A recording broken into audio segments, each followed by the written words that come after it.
Anyway then, this is a quick pot holder that I made last night, and I just want to show you how I did it. There is a pattern, a piece of paper with it all on, the side, you know, the shape on and everything, which I'll put up on the group for you. So I like this style of pot holder. Yes, you've got a handle, but also I like the glove style, because when you're using this flat pot holder, sometimes, you know, it jumps out of your hand, doesn't it? So with this little glove, you've got more chance of hanging on to it. So I just finished making a table runner in some of these fabrics. So I thought with the 10-inch squares that I've got left over, we'll make these. I'll use them, some of them up, making this pot holder. So aside from the fabrics that we want, we also need, that's the template, we also need some 10-inch squares of batting. Now that's ordinary polyester, and this one is a thermo one, Insel Bright, something of that nature, that's going to stop, you know, this really going to hold the heat. Doesn't matter which way you do it, but I tend to put the batting towards, the normal batting towards the top. Underneath I want the backing, which is going to be that one. Okay, so I'm going to try and line these squares up nicely. Then I'll want what's going to be on the inside, okay, and this time I think I'll do this one, okay, and then I'm going to sew these two together with a seam so that I can fold them out and make this double layer of fabric pocket. It's got nothing else in it, just 2 layers of fabric. Okay, but to start off with then, what we need to do is this sandwich we've just made, yeah, we need to clip it together, because we are going to have to sew it so that the back and the front, you know, don't come apart from each other. Now, I'm deliberately not saying quilt it, but if you are a quilter, then quilt it if you want to. But I'm just holding these together so that they don't shift under my needle. I've got a walking foot on, because I'm just going to do a couple of straight lines. And when I say a couple of straight lines, I mean a couple of straight lines. This one, for example, can you see I got just a few. I mean, they've got to be like 2.5 inches apart. It doesn't have to be a lot, so you don't have to be marvellous, and that's just done with a walking foot, okay? And that's what I'm going to do. It's just so that, you know, at some stage this is going to get dirty, because you're going to be picking up pots that are fatty and greasy and God knows what, and spilling things on it.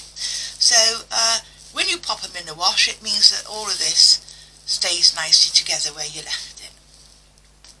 So I'm just going to sew a few lines on here.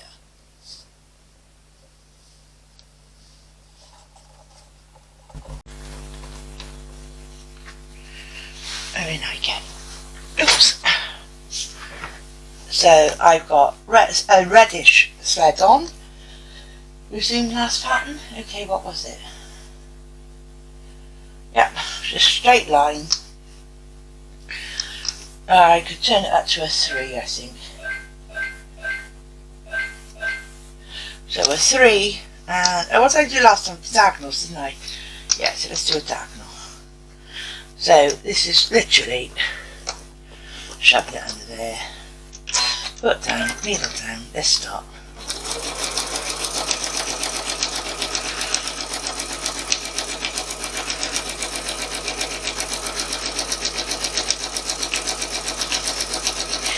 If you've got a Sew Steady plate or a Sew Easy, or what are the other ones they're called? I don't know, but you can get one that's got a line on to show you that you're keeping straight.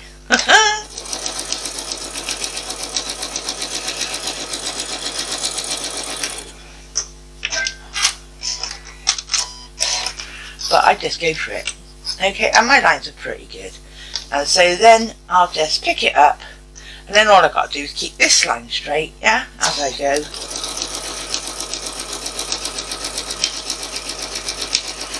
So as long as this line is straight to there, then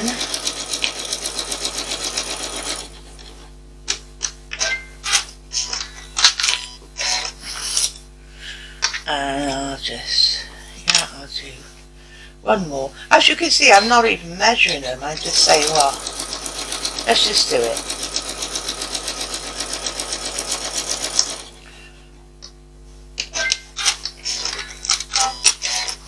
There's not an awful lot you can see of this, really. Yeah, about there. Once we've made the glove,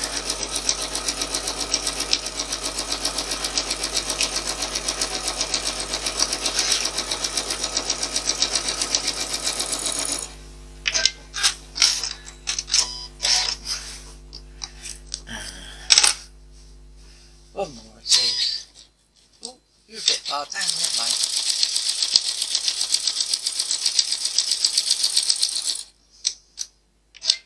And yes, I am using a walking foot, and what I might do this time, which I didn't do last time, but I may as well. If you've got a walking foot, you've got no problems whatsoever, so if you don't have one, ask for one for Christmas. It won't look like mine, because mine is part of the AccuFeet system 1 to know me, but this does exactly the same thing. So all I'm doing is making sure it's sort of, it's working in tandem with the line before it.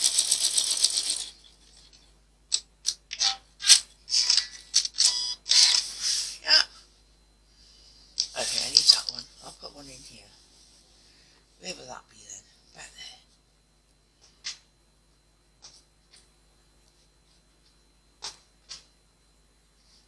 What's this? My machine's broken. Oh, trials and tribulations. Are you feel ready for Christmas? And talking of Christmas, again,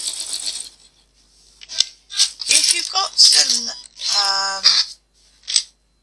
shall I bother? Yeah, if you've got some 10-inch squares lying around, then this is an ideal, quick add-on present, or present for a neighbour, or make a couple and wrap them up, and then if somebody turns up and they give you a box of chocolate, you can give them this instead, yeah?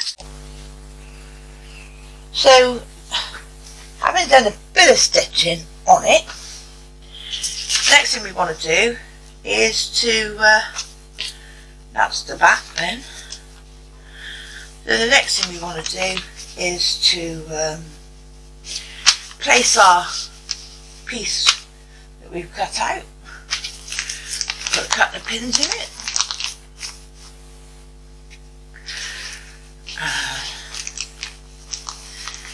either go round it with your roller cutter, yeah, or take a pair of scissors,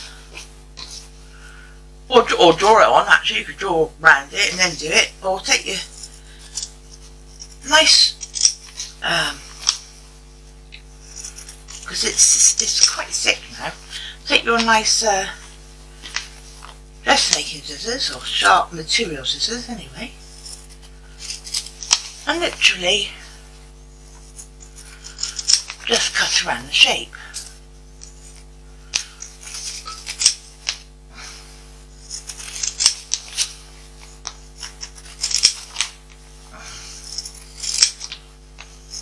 So you've got that egg shape, or oval shape. Alright, so that's scrap. Now, let's take that off.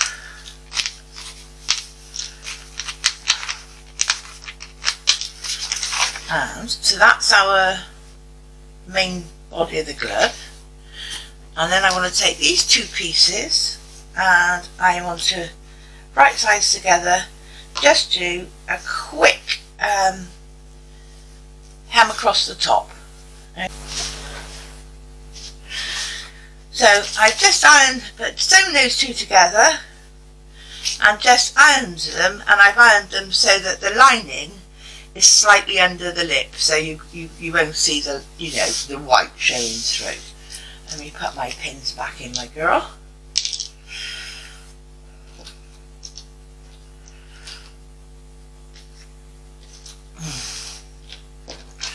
She's called Debbie, after the friend who made her for me. Right, let's put that away. And what do we want to do now? Now we want to take our main pattern piece and fold along the fold, as it says. And I turn it over now, so I can put that to the fold. Okay. Put that to the fold, and yeah, actually I might come a little this way. Not that I'm trying to save fabric, but I like that really nice flower. Right, okay. I only want to pop one pin in here, I think. Maybe perhaps two. Perhaps two. So now this is a double layer of fabric. And it's on the fold here. Okay? And then, as we do,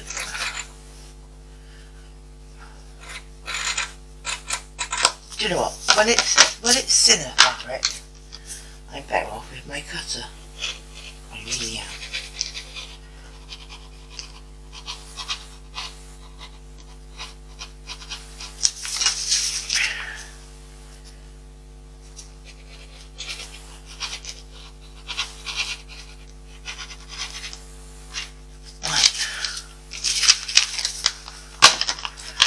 Anything I haven't got cut. Yeah. Thread there. Thread there. Right. That's rubbish. Well, I might keep some of that. Okay. So, there you go. I'll them back. That's my pocket. So now that is going to go on like that. Yeah? See why I wanted that thing. And yeah, I'm going to put just a couple of pins in, alright, and what I want to do now is to zigzag these edges. And then after that we're going to cut, I'm going to cut some binding. Now you can do it bias if you want, but I didn't with this one, so I don't know, it's up to you. Yeah, I don't know. No. Maybe? Yeah, I will. I'll do bias. Show you how to do bias. And actually, I was just looking at that. It's not very straight. Be straight, dear. There, that's better. So first step is to zigzag all around the edges so they're nice and compact and together. So I just do a large zigzag that's not too intrusive. I will tell you my measurements when I'm doing it. Okay. So again, still got the walking foot on, and I'm going to swap over to an ordinary zigzag, a middle zigzag. I don't want it 3, that's going to be too wide. So I'm going to knock that back, my stitch width, to 2.5, and I'm going to, whoops, make it longer to 2. Right, so I'm on 2.5 width and 2 lengths. And I'm going to start under here. Okay, and now, yeah, this is going to be sewing in a circle. So what I do you see this is quite a wide foot I've got on. I'll say, right, the inside of this foot here, where the metal is, I'll take as my marker. So when I put my foot down, yeah, I'm using the inside of that foot as my marker to guide, yeah? So I'll just start. Takes a bit of a while to come round, actually, because I'm not doing such a wide stitch. I'm finding that was too wide, so I've got a teeny line here that I'm now using as my guide. And what I'm trying to do, and I'm literally using on hand, is to have the fabric always reaching that point. So I'm turning the fabric, I'm not really looking at the needle, I'm turning the fabric to feed it to that point on my foot. Alright, I'm hoping you can see this from there. And it is gradual, so I'm not turning it to a great deal. It is kind of gradual as it's going, can you see? And I am literally guiding it.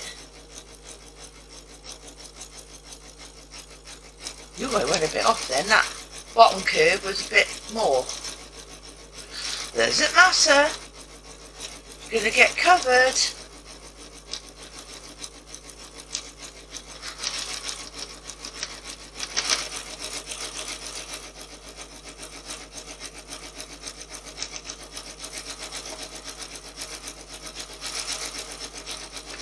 I just slipped a little bit there. And here we go. We're back to where we started. I go over it a little tiny bit, cut the threads. Alright. So, can you see that now? Yeah. I zigzagged all around the edges. So, didn't quite catch that bit. Doesn't matter, because I'll catch it with the, I didn't quite catch that pocket, but I'll catch it with the binding that we're going to do now. Alright, so that's that bit done. Brilliant. Alright then, everything in this is a bit bright here. This is maroon, but it's coming out like Christmas red, isn't it? I don't know why. If I turn the light out, ooh, that's better. Nah, not really. Let's put the light back on. Anyway, so what I'm doing, this is a fat quarter, more or less. Yeah? So, first thing I want to do is to take the bottom corner and get it to meet the top.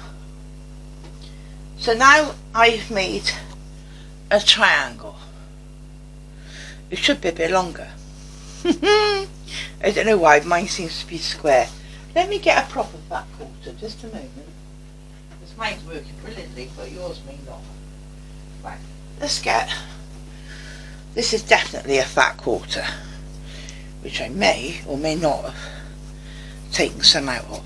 Don't think I have. Right. So there's a fat quarter. So forgiving that I have pinched a bit, we take one corner up like that for a diagonal. Yeah? And my fat quarters are all square.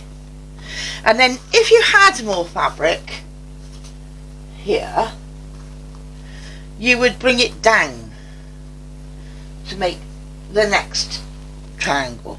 Yeah? Then we turn it so we've got it like that,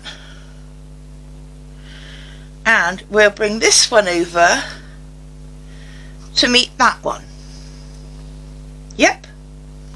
Now everything we cut, and obviously I would like to cut on the longest length, everything we cut, because you can see these lines, this is good because you can see these lines now, they are at the 45-degree angle on my fabric. So then when we start cutting, obviously I could cut that so again, one corner to the other corner like that one, and then fold that down to the middle, the diddles, like that. Now everything is on the bias, and I'm going to start, I don't need an awful lot, do I? So I'm going to start here, and I'm going to say, well, if I cut,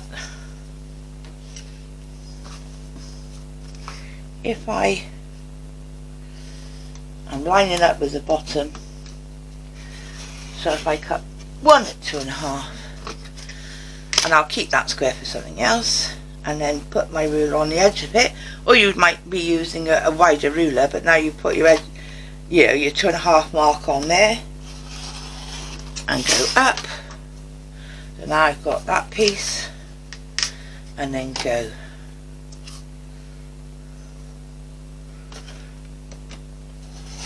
up. I've got that piece. How much am I going to want, to be honest, to go around this egg? It's enough, isn't it? So I just want those two pieces, to be honest with you. So I'm going to leave the rest of my uncut. So now I need to join these, as we always do. So we need to join them.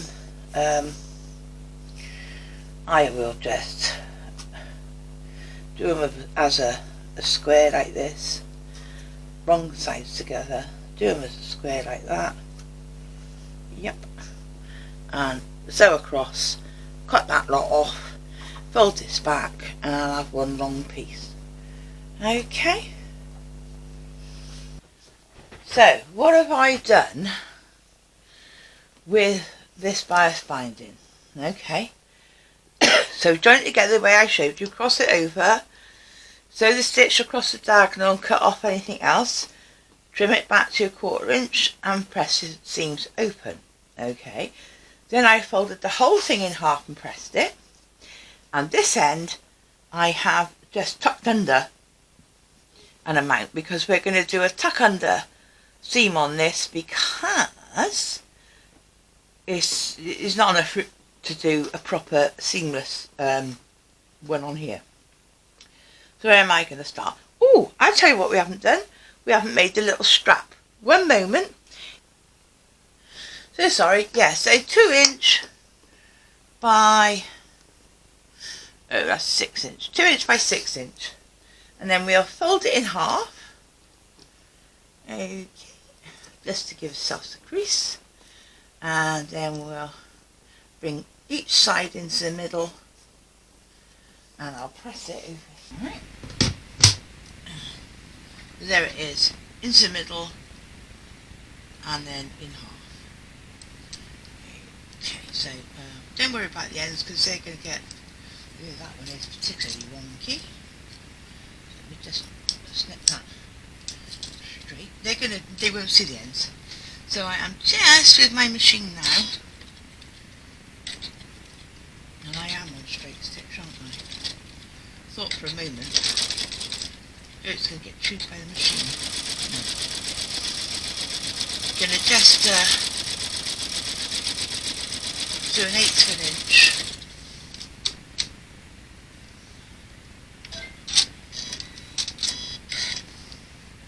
I've just done an 1/8 of an inch down the outside.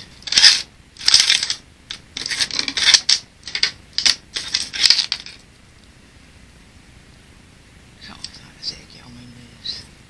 I'm going to cut a bit more of that off, because that nearly got ate by the machine. Doesn't matter. Now then, so on the back of there, we just want it to sort of go around in a kiss. Okay. Like that. So down, face down woods. Alright, so I could just put a pin in a bit further down away from where my binding is, and a clip,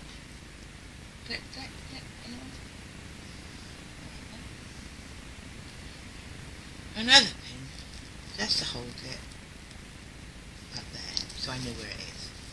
Okay, so that's going to sit under there for a moment. Taking our binding now then, we want rough edges. That's the rough edge. These are obviously bad sides together, so the pretty fabric is on the outside depending on what sort of fabric you're using. And I'm going to start, this time I'm going to start over this edge so I know I can get a nice cut on that one now. And I want to leave, you know, about 2 inches to be able to tuck in. So I'm going to set that under my machine here, and I've got to do 1/4 inch now, roughly 1/4 inch. Alright, so as it goes round this time, we are going to make, I've got my awl out, we are going to make this bias fit this edge as we go. 1/4 inch from the edge. Straight stitch.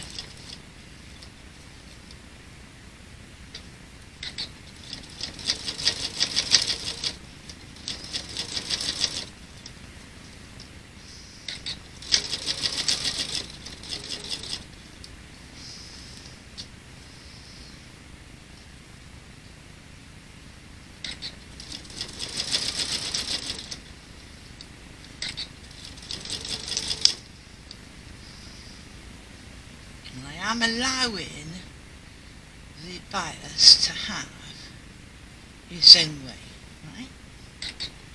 I've done this one from the front, haven't I? I normally do it from the back. Never mind. And take that pin out where the handles are and keep going.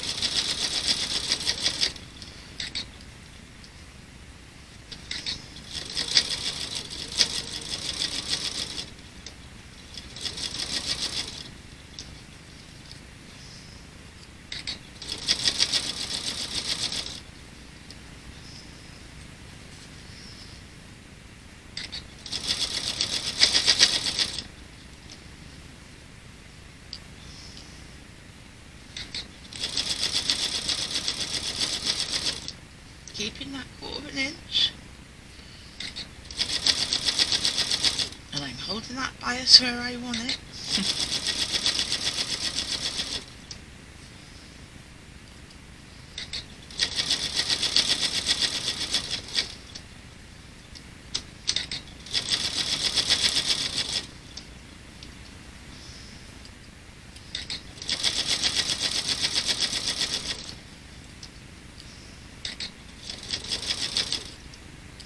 Stop there because I'm back to where my other is. Okay, so I want to make sure I've got enough there to tuck in. Yeah, I know I am. So keeping the other one out of the way, I am just going to do a cut across there, and I am going to back up. I'm going to back up a bit, give myself some more room. And then I can open this one up, which has got the nice corner. Back up a bit more. No, wrong way. Back up. And then, still, I've sewn it too close. Darn.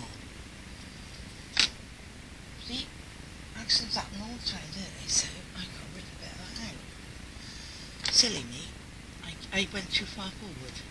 But don't make that mistake when you're doing yours. I just need to rip a few stitches a second.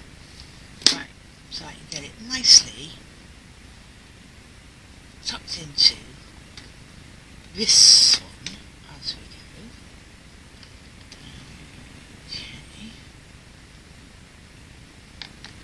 Tucked up in there where I want it. a bit more with this ball. Feed it into where I want it to be. There we are. Now we're gonna set it in. Like a board again now. And we go right over the top of it.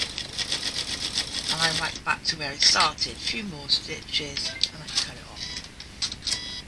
Okay, did I catch that edge? Yes I did, that's what I wanted. Now we can take all these pins out that we've got, holding everything. Take these pins out. Take that pin out. And now we can give that, excuse me, I'm just moving to my iron a second. I'm going to give it a quick press outwards. Okay. As much as it will allow me.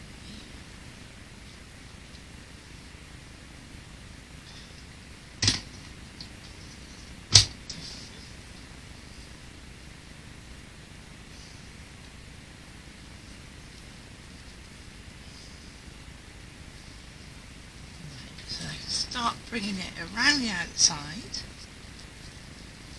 like this. Okay, so that's brilliant. Now that I want it to come upwards. So I need my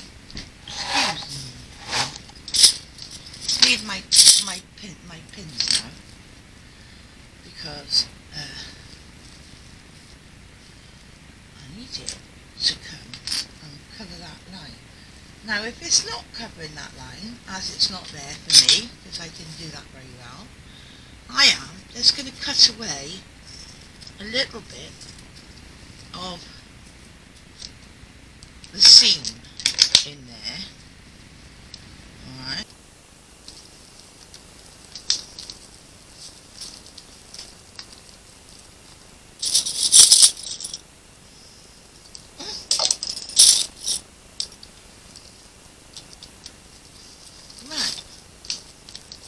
And then from this side now, we're going to stitch in the ditch. Okay? So, we are covering all our stitch line. Let's get ready then. My favourite way of stitching in a ditch is doing it freehand, free motion. But for you today, I will do it. I've got another foot actually that can go there. Just a minute.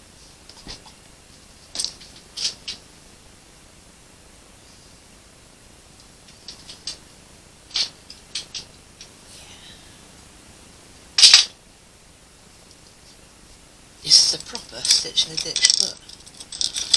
I'm lucky that my walking feet are interchangeable. Okay, so here's my thread, here's my project. Where shall I start? Let's start somewhere else. Let's start where our, can I get my foot in there? I'm not sure. Right, yeah, I think so. Yeah, where's my needle coming down?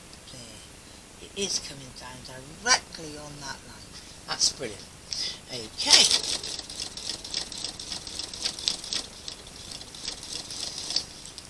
So you carefully and take your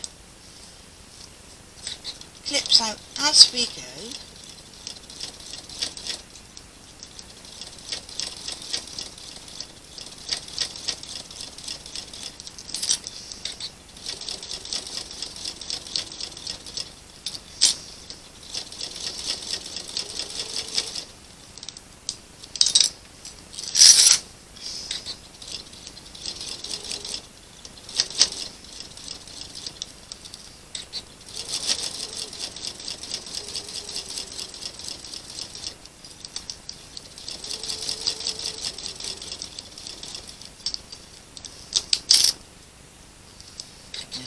bit of a bump, it may not like this.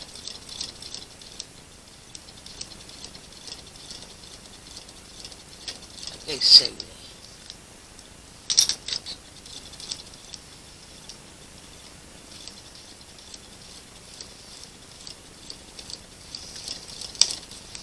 I think I may have missed out then, that bump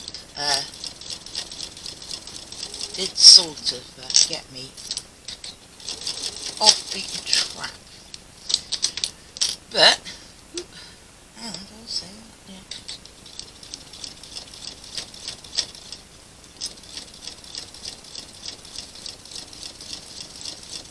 But even if the stitching does show, as it does with mine, as long as it's, you know, nice and neat, who minds?